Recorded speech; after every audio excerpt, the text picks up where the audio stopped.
4월 13일 화요일, 오늘의 말씀 마태복음 14장 22절에서 33절 말씀입니다.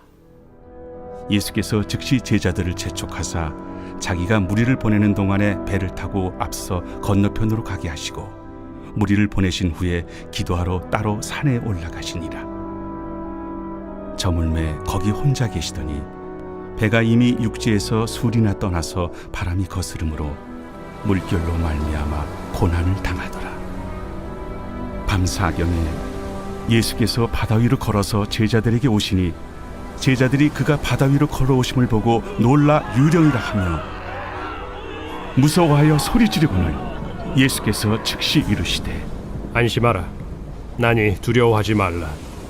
베드로가 대답하여 이르되 주여, 만일 주님이시거든 나를 명하사 물 위로 오라 하소서.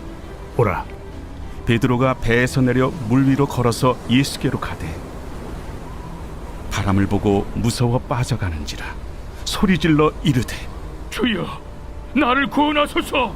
하니 예수께서 즉시 손을 내밀어 그를 붙잡으시며 이르시되 믿음이 작은 자여, 왜 의심하였느냐?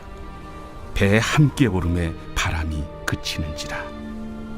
배에 있는 사람들이 예수께 절하며 이르되 진실로 하나님의 아들이로소이다.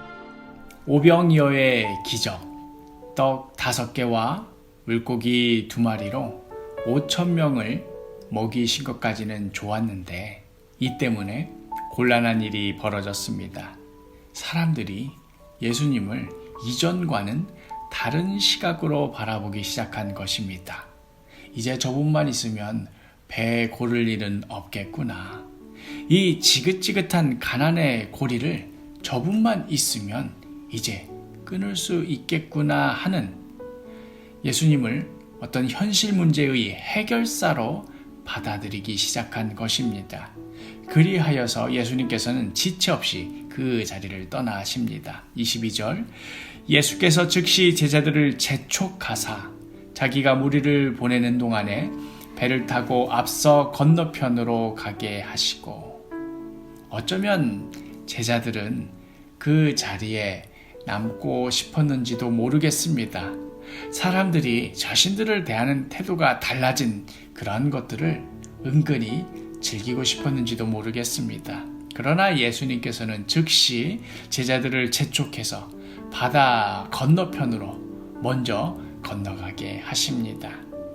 어쩌면 이렇게 급히 떠나는 이 행동 때문에 이후에 벌어질 화를 자초하고 말았노라고 제자들은 불평했을는지도 모를 일입니다.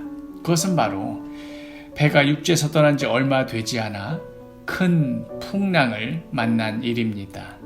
전에는 그래도 예수님께서 배 안에서 주무시기라도 했는데 지금은 이제 예수님 없이 자기네들만 있는 상황입니다. 이제 꼼짝없이 당하고 마는구나 하는 그 시점에 저 멀리 유령과 같은 그 무엇이 다가오기까지 하니 제자들은 무서워서 소리를 지릅니다. 그리고 그때 들려오는 익숙한 목소리, 27절 말씀, 예수께서 즉시 이르시되 안심하라, 나니 두려워하지 말라.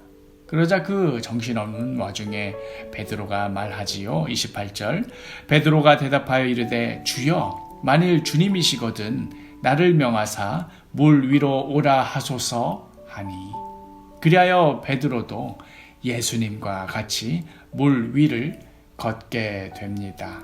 그러다가 순간 베드로의 시선이 예수님으로부터 벗어납니다. 바라보던 예수님으로부터 그 시선이 돌변하는 바람으로 바뀌는 순간 베드로는 물에 빠져갑니다.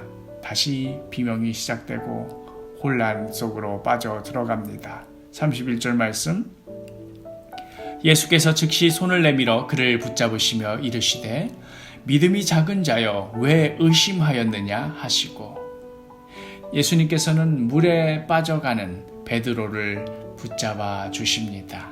그리고 배에 오르시자 바람도 그칩니다.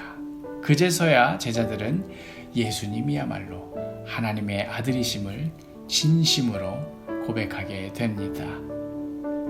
사랑하는 사도교회 식구 여러분, 우리의 시선이 위협이든 유혹이든 그 무엇이든 예수님이 아닌 다른 것으로 향하게 될 때에 우리는 혼란 속으로 빠져 들어갈 수밖에 없게 됩니다. 우리의 믿음이 흔들릴 수밖에 없게 됩니다. 이것은 물속에서 허우적대는 베드로나 또 하루하루 전쟁과 같은 삶을 살아가는 우리에게나 동일한 진리입니다.